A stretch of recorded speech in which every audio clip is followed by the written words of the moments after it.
Продолжуваме на друга тема. Според податоците од здравствените институции, речиси третина од населението во Македонија има проблеми со дебелината.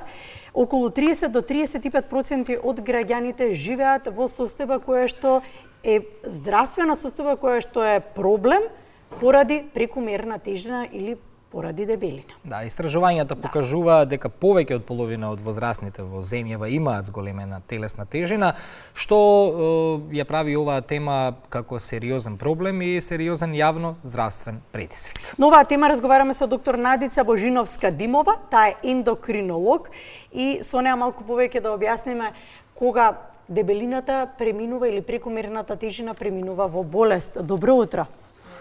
Благодарам на поканата.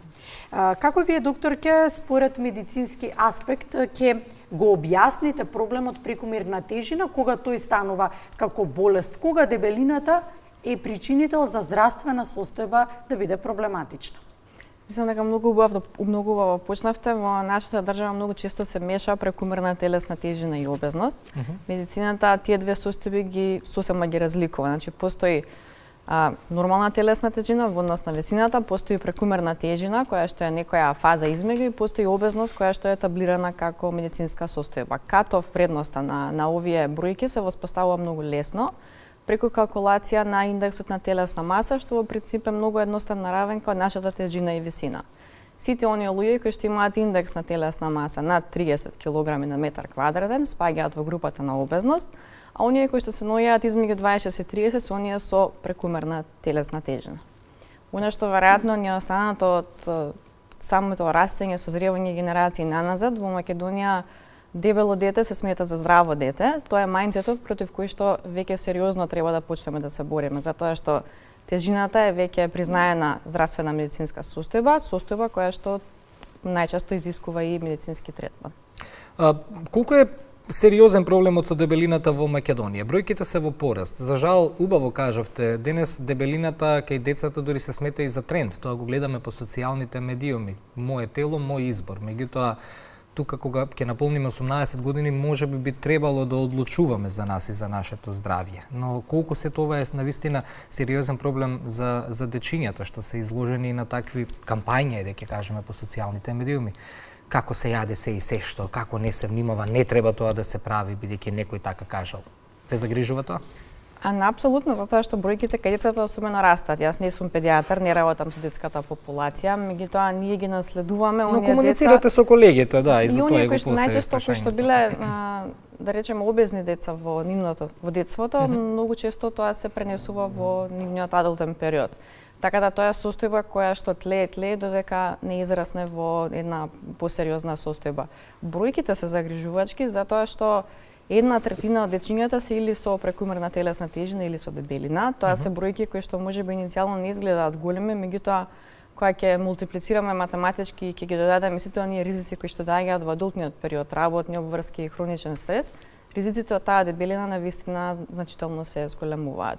Сите тие кампањи веројатно треба да се променат, треба да работиме на поголема свесност кај самите семејства, кај самите деца, меѓутоа и доминантно кај адултната популација, затоа што адултната популација таа која што ги израснува децата.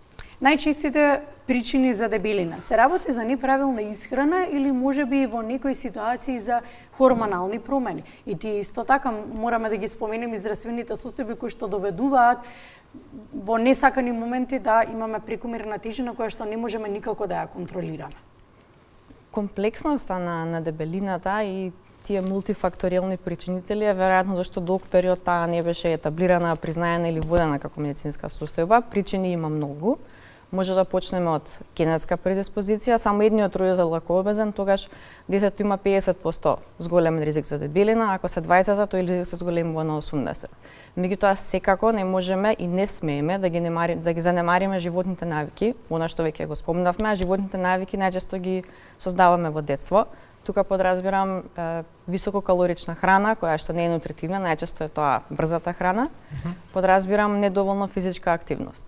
Меѓутоа секако дека постојат и одредени, особено хормонски болести, кои што може да допринесат до вишокот на килограми. Тоа може да биде проблеми со тироидната жлезда, може да биде проблеми со инсулинска резистенција, висок на кортизол, значи постојат многу фактори кои што може да доведат до една состојба која што е универзално наречена дебелина. Така, добро. Тука нели влегува некогаш и генетиката, Ја споминавме, но да, правилната исхрана секогаш е број 1. Ајде малку и за здравствените ризици кои што најчесто се поврзуваат со дебелината. Оние кои што долго веќе ги знаеме, тоа се појавата на тип 2 диабетес мелитус и кардиоваскуларните болести како најчести. Меѓутоа, она што веќе знаеме во последниве 10 на 12 години е тоа дека дебелината представува зголемен ризик на одредени видови на канцер, нешто што е многу актуелно и многу важно во денешниот свет. Представува ризик за гинеколошки, уролошки компликации и она што е веројатно најмногу занемарувано е психолошкото здравје. Затоа што стигмата која што се поставува врз луѓето кои што се со зголемена телесна тежина неминуно влијае на нивното ментално здравје и практично ги затвара во еден круг од кој што не гледаат излез и многу често тоа е причина зашто и не се јавуваат на преглед. Така да потенцијалот за компликација од дебелината е речиси бескрајен. Колку дебелината се поврзува со ендокринолошките заболувања? Ајде малку нешто што е ваша специјалност. Тироидната жлеза ќе ја споменеме, но инсулинската резистенција, диабетесот, исто така.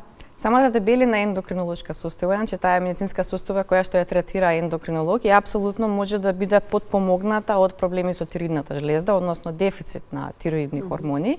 Со инсулинската резистенција, тука е многу често прашање дали била прва инсулинската резистенција или обезноста ја тригирала инсулинската резистенција, меѓутоа тие се симбиоти, една без друга ретко оди, многу ретко има обезен пациент без инсулинска резистенција, иако ги има. Меѓутоа, инсулинската резистенција означува намалена сензитивност на телото за инсулин, а тоа пак од друга страна го тера панкреасот да даче зголемени количини на инсулин. Инсулинот е, ако се сеќавате, хормонот кој што го регулира шеќерот во крвта. Кога телото станува несензитивно на инсулин, тоа значи дека целиот шеќер, наместо да ги храни нашите клетки, останува заглавен во крвта и тоа не прави практично повеќе гладни. Колку повеќе инсулин се лачи, толку повеќе се зголемува инсулинската резистенција, толку се луѓето повеќе гладни. Тоа е тој круг од кој што е навистина многу тешко, меѓутоа не е невозможно да се излезе. А дали постојат предупредувачки знаци дека телото влегува во состојба на метаболички проблеми, а не смееме да ги игнорираме? Знаците се најчесто многу суптилни. Може да се прикажуваат како некој чуден хроничен замор кој што може да го прекриеме со едно убаво преспивање во текот на викендот.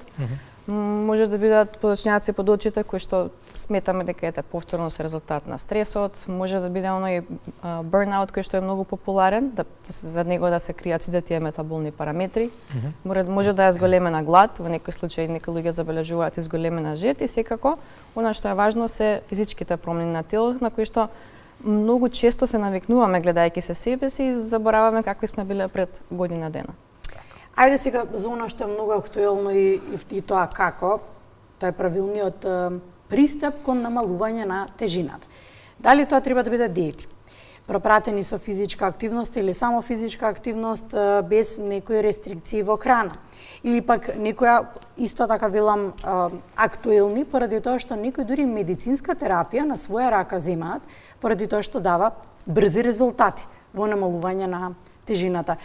Ги споменавме диабетичарите, но диабетесот тоа е една состојба која што и тоа како е специфична за луѓето кои што имаат таа здравствена состојба, но стана популарно да се пијат токму тие лекови кои што тие ги пијат за здравствената состојба за да намалат телесната тежина. Се измешаа работите. Мислам дека премногу актуелно стана тоа по секоја цена да се намали тежината. Стана естетски повеќе проблем отколку здравствен. Тоа е проблем кој што веројатно беше актуелен уште многу пред самите лекови. Коренот на третманот на тие лекови е што многу голем дел од метаболните состојби, како диабетес, инсулинска резистенција, зголемена телесна тежина или дебелина, најчесто имаат некои заеднички причинители, некои заеднички етиологии. Тој добар side ефект на лековите за третман на тип 2 диабетес е тоа што го намалуваат централно апетитот, меѓутоа споруваат празнење на стомак. Токму овие две карактеристики на лековите придонесуваат за слабење на пациентите кои што ги користат. Врз основа на тие лекови за диабетес, откако се увидоа овие ефекти, почнаа да се развиваат лекови кои што се наменети за луѓе со дебелина, со цел да слабеат. Меѓутоа овие лекови не се даваат и не се земаат било кога, мора да На своја рака. апсолутно дефинитивно против тоа, затоа што се сепак лекови кои што имаат сакани и несакани дејства и треба да се даваат контролирано кај пациенти кај кои што навистина треба да се даде медикаментозна терапија. Она што повеќето го сакаат е брзо решение, а во борбата со дебелината тоа не постои, затоа што дебелината е хронична состојба. Гледајќи ја како таква, ние мора да сватиме дека патот до здрава телесна тежина подразбира создавање на нови навики. Тука се физичката активност која што ја спомнавте, која што е исклучително важна, без разлика дали луѓето земаат лек или не. Меѓутоа физичка активност не е од типот на исцрпување на телото со кардиоактивност, туку физичка активност со тежини.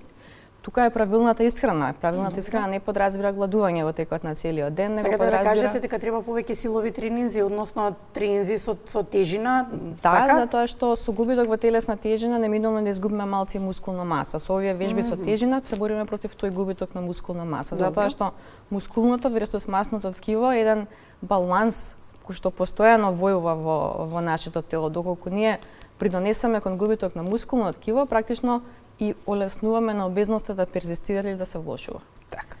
Ова може да биде еден од поважните совети што би ги дале на крајот разговорот за да се спречи дебелината и да се одржува здрав начин на живот. Здрав начин да на јадеме живот. повеќе протеини. Јадеме повеќе протеини, меѓутоа јадеме зеленчук и овошје, затоа што колоритноста на чинијата е она што ни кажува дека се работи за здрава храна. Како беше тоа 70% ако тањерот ни е зелен, значи дека денес сме завршиле добра работа кога зборуваме за оброкот, ако имаме 70% салата. Па треба да се трудиме, се уште имаме вкусен овошје, вкусен зеленчук и овошје, така да мислам дека имаме можност тоа да го изведеме бар во нашата земја. Сега за сега сме поразени. Јадеме малку овошје, јадеме малку зеленчук, така велат и статистиките, а живееме во една преубава земја со секакви можности, сончева, но ајде ќе ги промениме навиките. На толку плодна почва. Да, Да, вистина. имаме убава вода, така да. Да. Благодариме што ни бевте гости денеска. Начинавме, отворивме и убаво објаснивме. Се надам дека бевме податливи утринава и дека убаво објаснивме некому, особено оној дел како да премине кон намалување на телесната тежина. Оти навистина е многу популарно тоа што побрзо да се намали во тежината, за жал. Така е, само треба да бидеме паметни, да бидеме трпеливи. Така, благодарам.